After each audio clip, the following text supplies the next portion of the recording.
In this video, I will show you how to log into your Pear Deck Pro account and how to install the Pear Deck add-on in Google Slides. You will only need to do this once. To start, click on Teacher Login.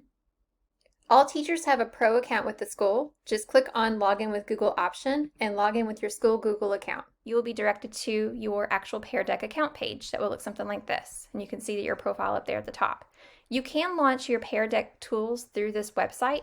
You can even connect your Google Drive account and launch your slides through here to select a slide and start adding interactive questions.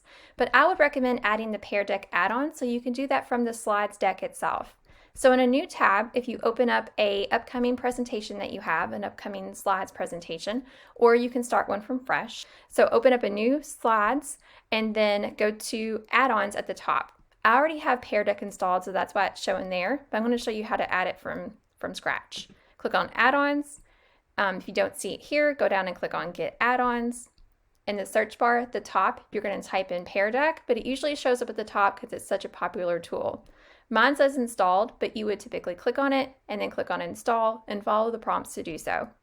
Once it's installed, all you'll have to do is go back to add-ons and click on it there, or it'll typically show up here to the left.